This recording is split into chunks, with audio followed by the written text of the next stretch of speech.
As the world gathers in Belém, Brazil, for the 30th session of the United Nations Climate Change Conference, COP30, global attention is on how nations are translating their climate pledges into actions.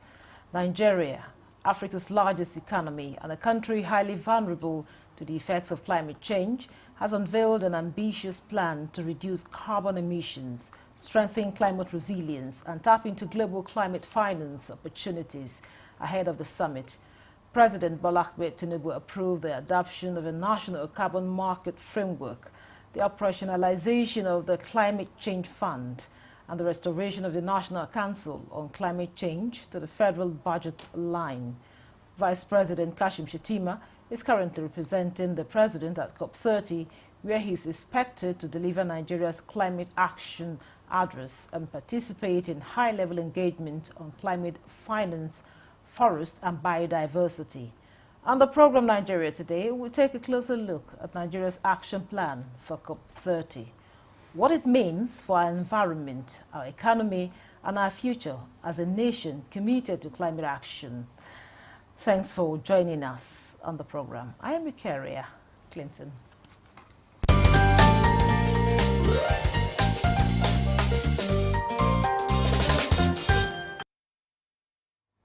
With me in the studio to discuss COP30, Nigeria's action plan, is Right Honorable Samuel Onuigbo, the former member of the House of Representatives, is a sponsor of Nigeria's Climate Change Act, and the Southeast representative on the board of the Northeast Development Commission.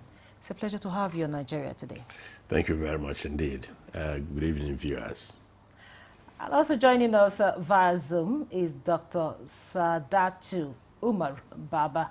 She's a lecturer in the Faculty of Earth Sciences and Sustainability Studies, Kaduna State University. Good to have you on the program. I'm happy to be here. Good evening, Nigeria. Thank you for having me. I'll start with you, Right Honorable Onuigbo. Of course, Nigeria is participating in COP30. From your perspective, what are the key priorities, that Nigeria is taking to the global conference? Yeah, thank you very much indeed. The priorities are clear. In fact, they've been better defined by the president on the 31st of October, 2025, when we set out clearly that we don't have a carbon market framework. And we also, through Mr. President, announced to the world the operationalization of the Climate Change Fund, which is provided for in Section 15 of the Act. And in addition to that, Mr. President now restored the National Council on Climate Change, to the annual budget line. But apart from these clear aspects of what Mr. President said, what perhaps is most profound was that Mr. President caused the council to sit the second time the council has sat. And he clearly demonstrated that he's in tune with Section 5 for Subsection 1 of the Act that makes him the chairman of the council. Of course, he asked the vice president, who is also the vice in that act, to sit in and make this profound declaration. So clearly, as we go to COP30, it's clear to the world that Nigeria is ready, whether you are talking from the angle of the carbon market framework. Because when Mr. President talked about this, yes, it's provided for in the Act, but when he talked about it the first time he attended in COP 28 at Dubai, that was when he constituted the initiative to make sure that we're going along with the African Carbon Initiative. So he did that and appointed, Zach Adedeji and then Dr. Salis, who was then the DG of NCCC, as the co-chairman of that initial act. So from there we have built, and right now we have a framework that people can work with. So it's a clear invitation to the world to work with us, and also a challenge for us to redouble efforts and make sure we realize this thing. So what we are going with is clear, and we are doing that to be able to actually actualize or realize our objectives are set out in the NDC 3. Okay, now, before I go to Dr. Salatu Baba, now, the federal, just like you mentioned, where you're talking about the National Carbon Market Framework and, of course, the Climate Change Fund. Yes. Of course, you've mentioned how significant this development is. Now, tell us, how can this help Nigeria to access the projected $3 billion annually in annual carbon finance, really? It's very simple. Now everything is clarified, simplified, because before now there indeed had been some uncertainties globally, not just within Nigeria, because one of the achievements of COP29 at Baku, Azerbaijan, was to get a clarification on the issues of carbon market and all that, Article 6.2, 6.4, 6.8 and all that. So that clarification came. But more importantly, now we have clarified within the nation that these are the procedures to be followed. So what this brings with it is invitation, direct investment by people, and an ability for us to be able to use the opportunity we have to gain resources from outside. Because, we are not one of the major polluters. We don't contribute more, but we have that massive opportunity to be able to have these credits, gain them, and be able to use that to convert into money. So we are standing on a very strong foothold. Maybe you should also permit me to say that on the 12th of December 2023, Mr. President issued an opinion that was published by CNN. He did say then that we're going to work, apart from this issue of carbon market, but that we're going to benefit from the opportunity of the fact that we are not decommissioning any old coal plant and all that. We have the green forest, and we're going to become the green hub for manufacturing in the world. So we are open for markets and business. Thank you very much. Now, Dr. Umar Baba, of course, one of the major challenges in climate policy is ensuring that commitments translate into action at the community level. Now, how can Nigeria ensure that these new frameworks deliver real benefits to Nigerians? We're talking about the farmers now, we're talking about the fishermen and local communities that are most affected by climate change. Thank you for that question. That's a very, in fact, that's the crux of the matter. Because I must confess, as an environmentalist, I'm very skeptical of carbon markets. So while in principle, the carbon market framework actually is being used by African countries to raise money, your question is very pertinent. What of the local people, the local fishermen, the local farmers, and the local communities where all these projects and all these interventions that the carbon market would bring would be situated? We've seen examples all across Africa where carbon market projects have actually limited communities' access to their own resources, right?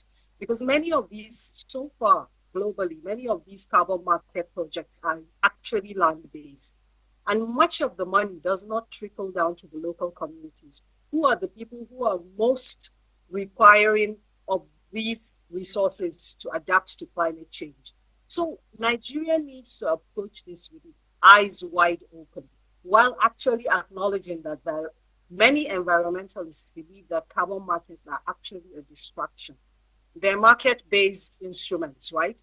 We need to, where is the starting point when we establish our carbon market framework? There has to be ownership and consent of these local communities where all these interventions and projects will be based, right? And they have to have the right to say no, because environmental rights are guaranteed human rights. They should have full information. They should have genuine participation. Worldwide, what has happened is that these things have been missing, especially for local communities. So land rights must be clear. They must be protected. And we have to be transparent. The government has to ensure that every naira that comes in from these carbon market mechanisms should be traceable. They should be accounted for. They shouldn't come and then, as we say in local parlance, it would be 2-0. The land and resources of local communities is used for these carbon market projects, and then the resources do not trickle down to them. So I should say it's very important. Carbon markets are the in thing, especially for Africa. I mean, in the recent Africa Climate Summit, it was all the rage, right? That Africa has to tap into this. And of course, I understand that governments need finance, and the developed nations are not actually coughing up. So we have to look for money to finance our adaptation. If all the money that comes in from the from emerging carbon market mechanism actually trickles down and actually aids climate resilience in Nigeria, then it would be money well spent. But if it doesn't, then I'm sorry, it wouldn't work. Thank you, Dr. Umar Baba. Now back to you, Right Honorable. You are the sponsor of the Climate Change Act. How well has this, legislation been implemented today? And also, what will you say are the linkages that is between the Act and the action plan that has been presented at the COP30? Well, thank you very much indeed. Yes, there are linkages. Truly, we spent some time in trying to get the Act to be fully implemented. I did mention here that we have moved on incrementally. And today, I think I'm happy to say that there's no doubt everything is clear, everything is on the table. Why did I say so? The issue of carbon market, carbon tax, or resources accruing from that, or that was provided for in the Act. But now, when it was not operationalized, I'm talking about the Climate Change Fund and the other activities, it was still some measure of, well, just going on trial and error to some extent. But today, it is clear what needs to be done, how it needs to be done. One thing that is interesting about the Climate Change Act is that it is structured in such a way that it captures right from Mr. President as the chairman of the council, as provided for in Section 5, subsection 1, then down to the ministers, and then also down to the subnational, because I'm trying to address part of the issues, raised by Dr. Baba.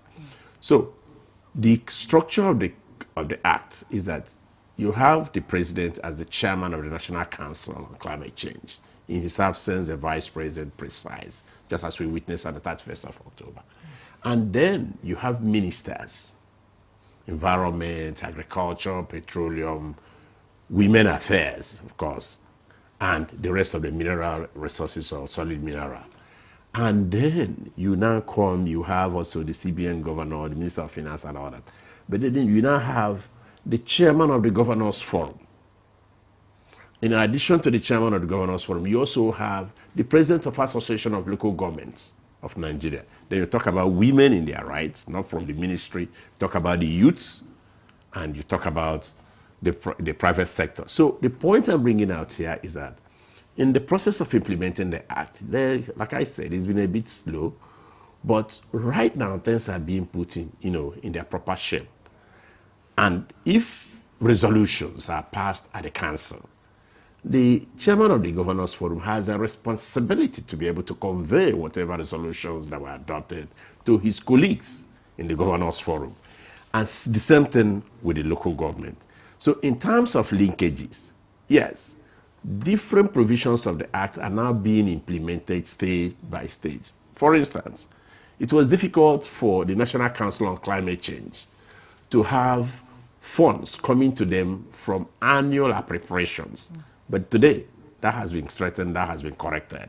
So these things are going on gradually, and we are facing a direction.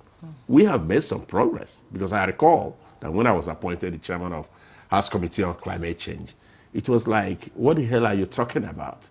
But the level of awareness has been attained, and we plan to sustain it. I mean, with the leadership that Mr. President has exercised, I think we're moving in the right direction. Okay, Dr. Umar, I hope you are clear with some of the concerns you raised there. However, adaptation and climate justice are key themes at this year's conference. How can Nigeria balance its development needs with the demands of global climate responsibility? That's an excellent question, because you've touched on the one thing that I think is the most important thing in the climate change conversation in Nigeria, and that is adaptation. For a long time, we've been focused, and even if you look at the carbon market framework and everything the conversation generally about climate change in Nigeria tends to focus on mitigation, reduction of greenhouse gases. And the Honorable, I'm happy that he also acknowledged that there's an unfair paradox where we are not responsible for greenhouse gas emissions, but we're going to be hardest hit. Nigeria is one of the most climate vulnerable countries in the world. And Nigeria emits less than 1% for a country of 250 million people. We emit less than 1% of the total global greenhouse gases. So our conversation in Nigeria regarding climate change has to shift to adaptation. So I'm very happy you mentioned adaptation. When we look at Nigeria's NDC, and I'm happy because Nigeria recently submitted, just this September, is one of the few countries that submitted their updated NDC, the nationally determined contribution, where Nigeria determines what it's going to do regarding greenhouse gas emissions and regarding adaptation. And I think only about 64 countries submitted out of the 100 and something countries, over 190 countries in the world. So we've done well. We've actually achieved a milestone. We're one of the countries. And I read the NDC. The NDC3, the latest nationally determined contribution. And I could see that actually for the first time, there was a huge segment outlining exactly what Nigeria intends to do regarding adaptation in different sectors. So it didn't just focus on mitigation, reducing greenhouse gases. Nigeria actually has a strategy on how it is going to adapt in its health sector, in its water resources. We have to adapt to the effects of climate change. We have to focus all our resources, well, most of our resources, I should say, not on mitigation, but on adaptation. Because the local people that you spoke about earlier are the ones who are going to be hardest hit. And I think there's a frustration that developing countries share that, okay, regarding finance that he was talking about, right? We need adaptation finance. We can't do it because our adaptive capacity is very low, basically. So all these local people, everyone that will be hardest hit by climate change needs this finance to come in.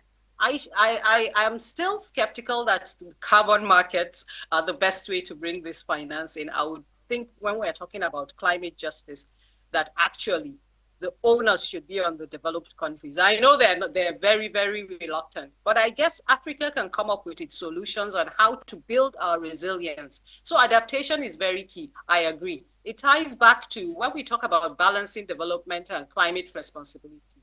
We'll do our part, right, to grow sustainably, but the world must also be fair. Adaptation has to be funded properly. It has to be locally led. And it has to be treated by our government and by the climate, all the climate conversation about it. It has to be treated as a priority, because if we don't adapt now, then everything becomes meaningless. So adaptation is key. Thank you very much, Dr. Umar Baba. Now, of course, you heard what she said there. But the president had said that he said that climate change is not addressing the climate change is not just an environment imperative, but an opportunity to unlock new investment, jobs, and innovations across the nation's energy, agriculture, and industrial sectors. How so? Well, it has already begun. I appreciate the part of the concerns, expressed by Dr. about what the developed nations have got done from their promises from Copenhagen, the 100 billion, which I think it was in COP27 or so, that they said, oh no, that they've met their target after nearly 10 years. So such a thing is enough to actually make you get truly worried, truly concerned. But on the issue of how we are going to convert this, I think I alluded to it a little bit when I spoke earlier, when Mr. President talked about us taking advantage of the fact that we are not decommissioning any old coal mines. We are not talking about things that we are looking for a way to close. We are taking off from the ground. So for this to be converted into jobs, you take the example of, waste to wealth as part of effort to, handle the challenges of climate change. And then you talk about the efforts we are making to be able to reclaim areas that have been devastated, either through desertification and all that, which involves planting of millions of trees. Again, I'm referring to Mr. President's speech when he made that very important write-up on the 12th of December 2023, talking about how we are working towards planting over 250 million trees. For you to be able to do that, you need the young people to get involved. It involves money. You're going to create jobs. And more importantly, renewable energy is one of the ways that the world is moving towards. If you listen to some of the reports coming from the International Renewable Energy Agency, you would find that renewable energy is taking up a huge chunk of what was previously provided, through fossil fuel and all that. So opportunities abound for employment, for job creation, for innovations. So it's a wonderful chance for us to take. And I would always refer to the success that we recorded, when we were moving from, the land, the green kind of telephone, and we were going into mobile, mobile telephone in the early 2000s. It seemed like it was not going to work. But remember, we have very young, energetic, and very well-educated population, youths, here in Nigeria. So I have confidence because I even know one or two of them who graduated and went into this renewable energy thing and have made huge success of it. In fact, one is working for a group in Ota. They were able to convert using renewable energy for a set of people who are in factory in Ota, Ogun State. He provided these services for one factory, and the young man was now able to transfer and extend it to some other people that they just moved out of the usual, normal electricity. So opportunities abound, and I have no doubt whatsoever that we're going to make success of it. Thank you very much. Now, Dr. Umar Baba, to just wrap up this conversation, you talked earlier on that Nigeria, we just have contributed 1% of the global, green gas emission earlier on. So how can Nigeria now take its rightful place in this conversation, so much so that her voice is heard and respected on the international negotiation table? Question, and I would hark back to what the Honorable said about renewable energy. So I talked about adaptation, right? But we can also be a leader in the renewable energy space, but only if we are not just consumers of renewable energy, but if we build our value chain such that we can export renewable energy technologies. That way, then we can be a leader. He talked about that leapfrogging technology, how, Nigeria and many developing countries actually leapfrogged landlines straight to mobile communication, right? We didn't have to go through that cake. And we can. I believe that low carbon development is possible, but only if we don't allow ourselves to be just consumers of technology. And if we can build, and as someone who works in academia, if we can leverage the science policy interface such that strengthen our research institutions, strengthen our universities, so that we can drive this low carbon transition that we are so bent on, right? We can drive it globally from Africa. I believe definitely that there is an opportunity in this renewable energy transition for not only Nigeria, but for Africa as a whole. We hold many of these key minerals that are vital to the renewable energy transition. So let us not just be exporters of these minerals. Let us strengthen the value chain so that we export finished products and we and we export technology. And then I have to finish on this note. Let us strengthen our adaptation capacities so that at the end, all this is not just wasted. We are able to strengthen our populations so that they're better able to withstand the impacts of climate change that are inevitable. Climate change is already locked in. All we're arguing about is how bad it will be. So if we can focus our realities on adaptation, then I think Nigeria will become a leader. Thank you so much, Dr. Sadatu Umar Baba, lecturer in Kaduna State University. Thank you for your valuable insights. Thank you very much for having me. Of course, we have Right Honorable Samuel Onwigbo, former member of the House of Representatives, sponsor of Nigeria's Climate Change Acts, and of course, the Southeast representative of the Board of the Northeast Development Commission. Thank you so much for coming on the program. Thank you very much indeed for having me. And thank you for being part of the program. I am Victoria Clinton. Goodbye.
Okay, thank you.